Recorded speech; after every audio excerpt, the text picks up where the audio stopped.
The Blood Angels are one of the most iconic Space Marine chapters in the Warhammer 40,000 universe, renowned for their noble lineage and tragic curse. Descended from the Primarch Sanguinius, they embody both their angelic grace and the ferocity of their gene father. The Blood Angels are known for their refined aesthetic sense, often seen in their ornate armor and artistry, as well as their deep spiritual rituals. However, they are also marked by the Red Thirst and the Black Rage, genetic flaws that drive them into uncontrollable bloodlust and madness, remnants of Sanguinius's death at the hands of Horus during the Horus Heresy. Despite these afflictions, the Blood Angels remain staunch defenders of the Imperium, combining their tragic history with an unyielding resolve to protect humanity from the horrors of the galaxy.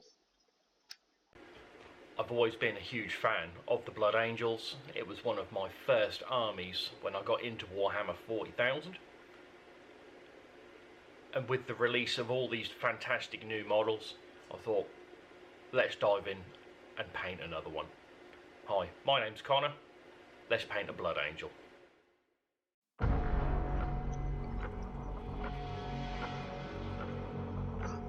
I've already assembled and primed this model. I've gone for a light grey to help the red pop.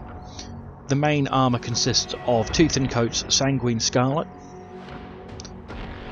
and then over the top we'll then put the Bold Pyrrole Red by Pro Acryl, and in the recesses we'll just use a thinned down Agrax Earthshade.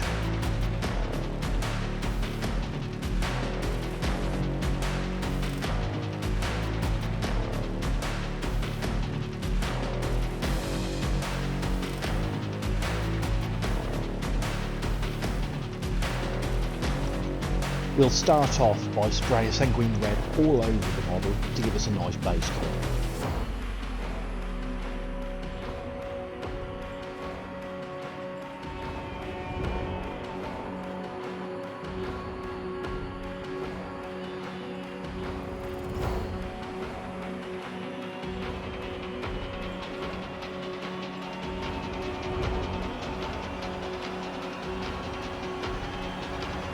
Once that's dry, we'll go in with the Bold Pyrrole Red, aiming mainly at the high points of the model.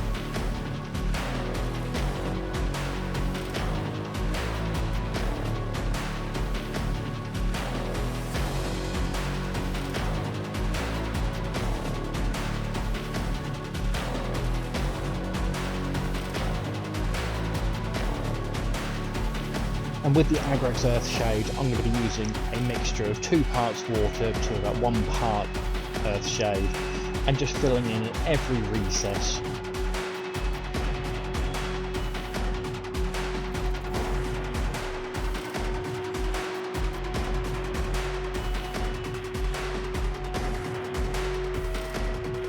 Once that's all dry, I'm going to go in again with the Bold Pyrrole Red, and now's just time I'm just focusing on the higher edges to really bring out that saturation.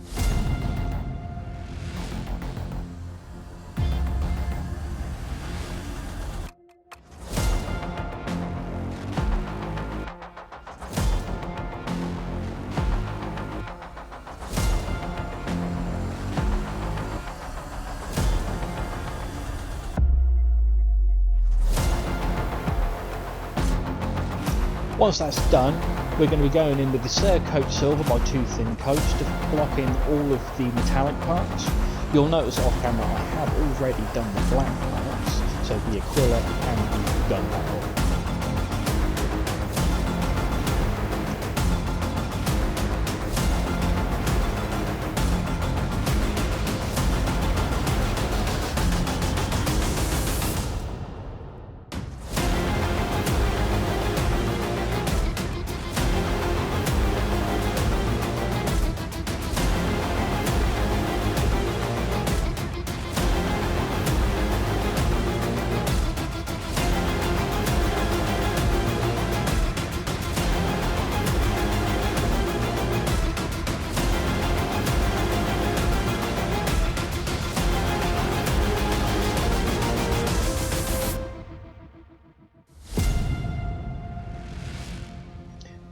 Now with those complete, we're going to be going in with the Carrick Stone on the Terminator sigils, so that'll be on his left shoulder and the right knee.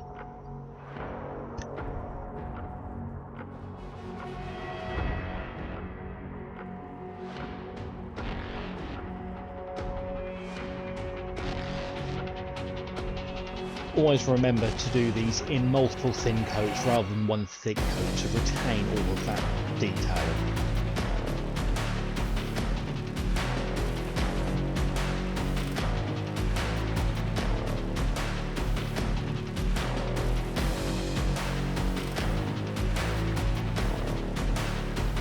Now going in with some gold, I'm using 2 thin coats Dragon Gold and we'll be painting the little medallion on his waist as well as the skull and wing on the side of his gun.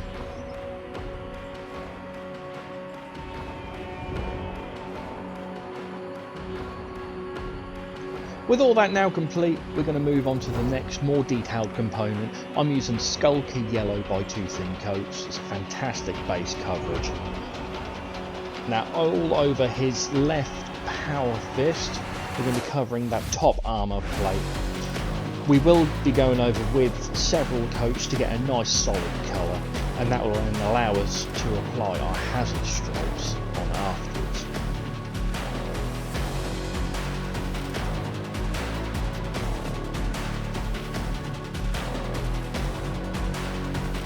Now with just some standard black paint, what we're going to be doing is creating these hazard stripes. You do have to be more careful with this, so just be very gentle, take your time. Any little mistakes we can always tidy up later.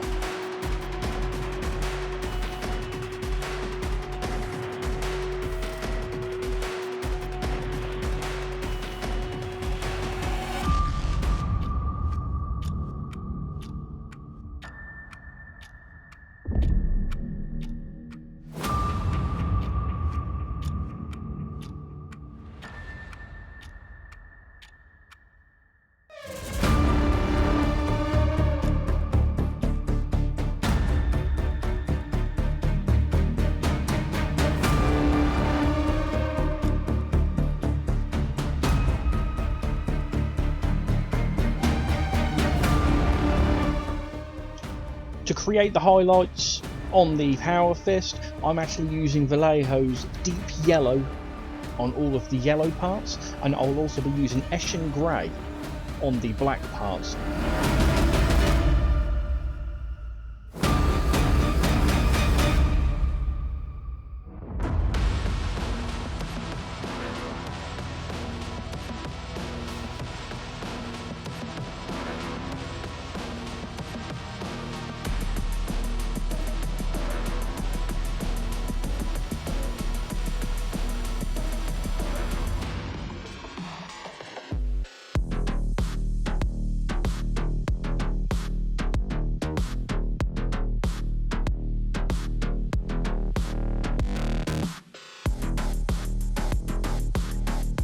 With the eyes, I tried to do something a bit more simple. I'll go in with a light grey, just blocking the entire eye lenses. So I'll then go in afterwards with a simple contrast. I'm using Warp Lightning for this. You always want to go with a contrast of what the armour is.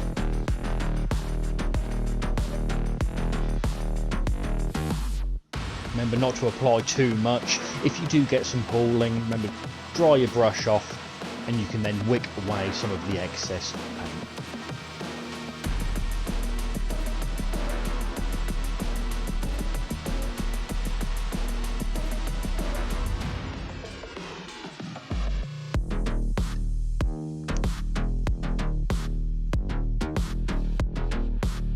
With that now complete, we can move on to the base. Now I'm using Citadel's Sterling Mud. Now what I'll do with my little texture brush knife thing, I will apply that all over the base, avoiding the feet of the Terminator and the rock that he happens to have his 1 foot on. If you happen to get it in some places you don't want it, just with a damp brush you can then wipe it away.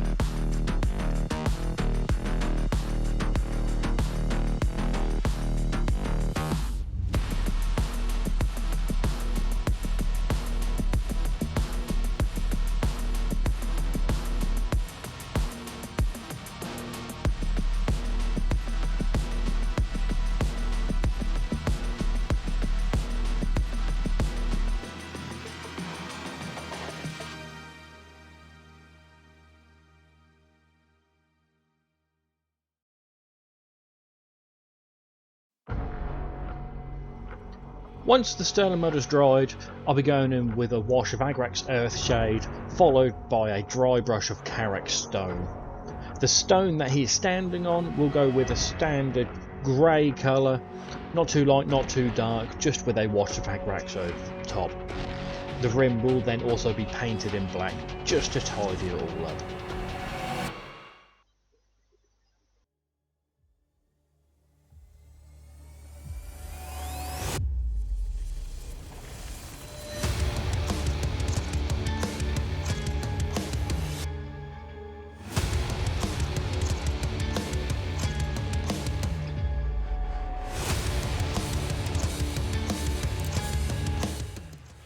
Once that's all complete, the only thing left to do will be just apply the transfer of the Blood Angels onto his right hand shoulder, just in case you didn't know what chapter he was from.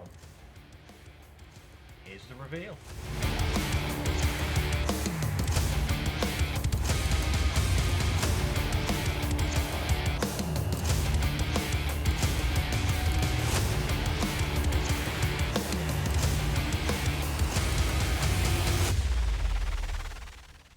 Thank you for taking the time to watch this video. If you liked it or have anything to say, please hit the like button, leave a comment below. Give us a share, subscribe. I'll see you in the next one.